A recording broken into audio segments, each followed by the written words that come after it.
how are you doing? So I just wanted to give you some advice and tips if you are going to make these tarts. So first of all, I used millet as my base for the crust, and millet has tendency to be very bitter, so in order to get rid of this bitterness you have to soak it in boiling water just for a few minutes, like 5 minutes is enough. Then you drain it and cook it as normally. If you are going to use this crust, because it's made just from the cooked grains, it won't be very nice and crispy as regular tarts that are made from flour and oil, but it still holds pretty nicely. I have this one last here, so as you can see it holds pretty nicely, especially if you let it sit overnight. I use some almond butter to give it a little more flavor. Also I added some salt and cinnamon to spice things up.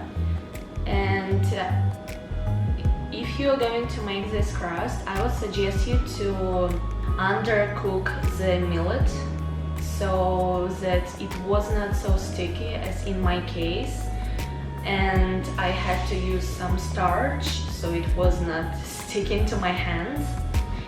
But if you see that the mixture that you made for the crust is very sticky, you can add flaxseed or a few tablespoons of flour will help to make it more uniform and hold together.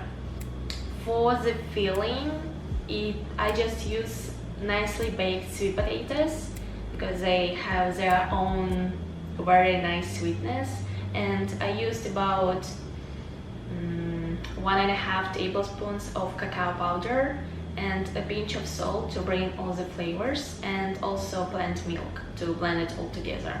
Depending on the size of the sweet potato, you will want to add a little more or less of milk, so don't add it all at once.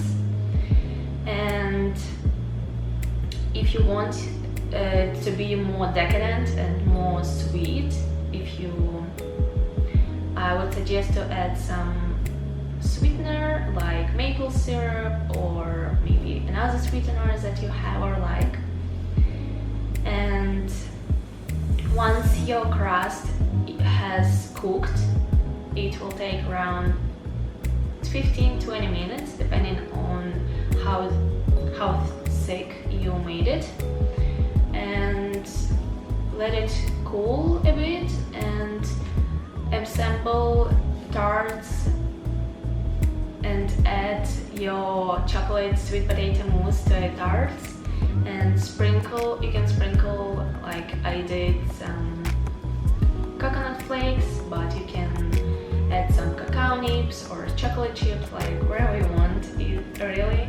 And I would suggest you to let it sit overnight so that it could like hold together nicely, and it will be even tastier. I will leave all the ingredients down below, and I hope you like it if you try it, and let me know. And I will see you in the next video, guys. Thank you for watching. Bye!